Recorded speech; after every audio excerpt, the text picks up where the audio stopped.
Daddy's Home by St. Vincent, 14 songs, 43 minutes long.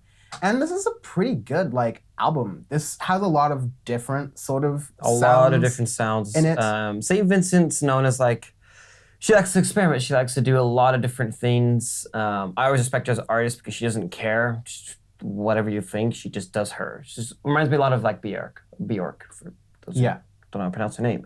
But anyways. Bjork, for those of you who do know how to pronounce her name. So it's almost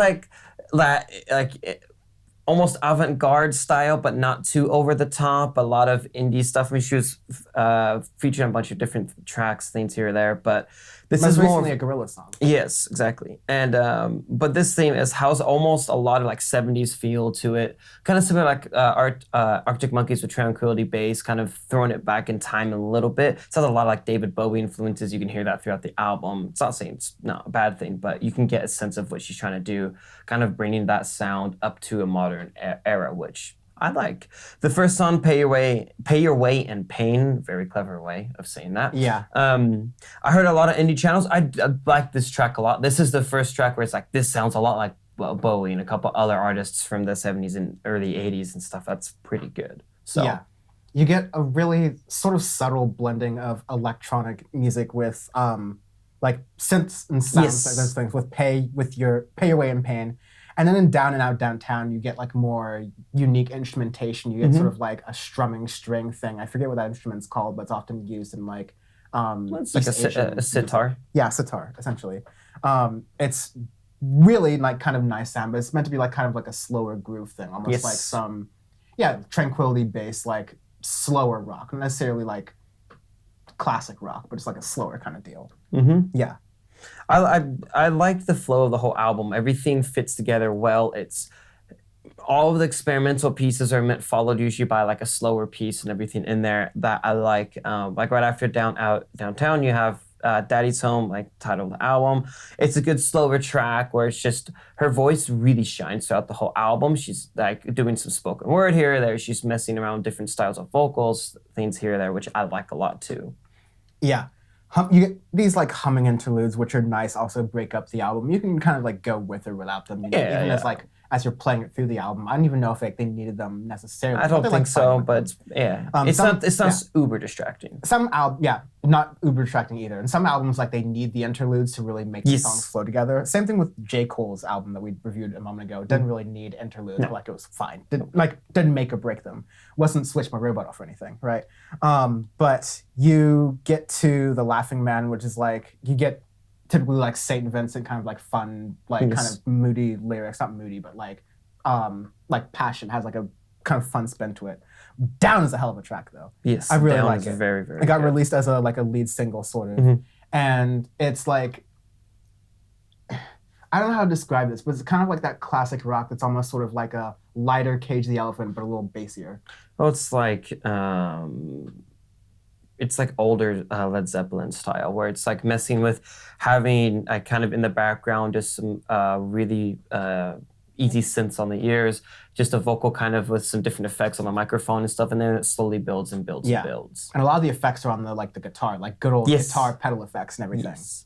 It's a really nice track. Mm-hmm. This gives me vibes of, at least with the experimentation with instruments and also kind of doing your own thing as a female-led singer-songwriter album. Remind me a lot of Fiona Apple in quality, I'd say, what you're going for. Maybe not that complete as Fetch the Bolt Cutters and as dramatic as a work, but kind of close, a smaller version. I prefer this more, but I like St. Vincent's music more personally. Yeah. But I can see what you're saying, because that's a comparison I wanted to make as well, because it has that it's this thing that a lot of, I wouldn't say older indie artists, but indie artists that have been in the game for a long time, because there have been a few women that have been in indie for 10 plus years or so, and have had to change their sound, their styles, along with it, and their character, a bunch of other things if they really they really want to make the art.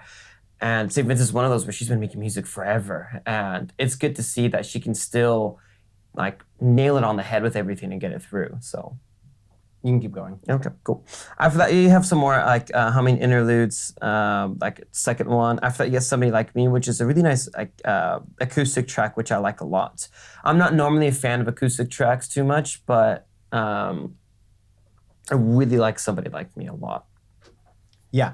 I thought that little part like, of the album where it gets kind of like slower, more acoustic, more like kind of personal almost feels like. Where you like to My Baby Wants a Baby and At the Holiday Yeah, because Party. They're, like, more visceral, like, it's a emotional fun songs. effect on My Baby Wants a Baby. You have like a sitar that's like with the wah pedal kind of going in and out. Yeah. But you have really nice percussion and stuff in the background as it slowly builds apart with it. But again, I really like it. It's almost like a slow dance you can now have. But you really feel the 70s theme throughout the whole album, but it feels updated enough to fit in this century and this decade even so, which is difficult to do because if you want to do more of like a throwback style and even have it like with the clothes you're wearing, the clothes you have the rest of your band wearing and all that stuff too, sometimes it can feel a little too retro or like too like as an homage, but this is the perfect thing you want to do to have it stay within true to yourself as an artist and as a musician, but do something different enough to have it be new. That makes sense. Absolutely, yeah. So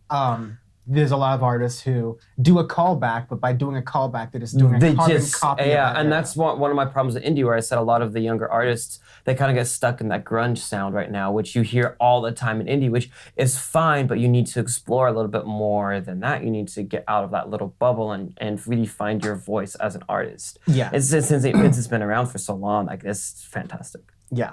This is really solid, like I said. I'll need more listens, and I don't know if it's like...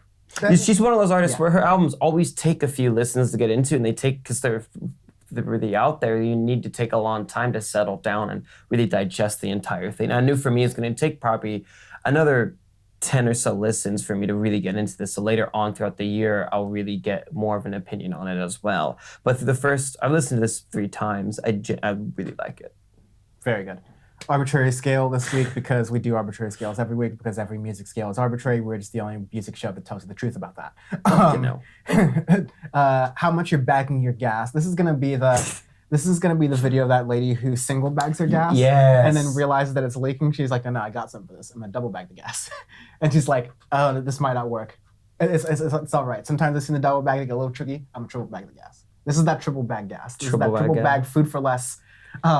Brown bag it yourself so you get 20 cents in savings on the produce kind of bagging. You're putting it in the back of your Toyota Camry and you're just hoping for the best. This is bunny ears not. Bunny ears not nice.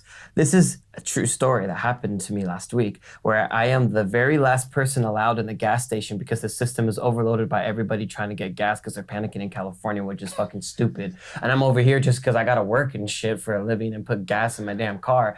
And literally they had to cone it off because it took me 25 minutes for my card to just register in the gas station. Like, wow, it was rough. The other thing and I think someone tried to bag their gas and someone said, please don't do that. The other thing about the area of California that we live in is we live in a major oil field. We literally live on oil. This is an enormous... Have you ever watched There Will Be Blood? That's where we live. We just refine it. Yeah. We literally just, like, a truck refines it down the street and we just bring it back here. It's not that hard. Walk a mile and there's oil derricks still just chilling. Yeah, you shouldn't have to do that in California. But anyways, we move on.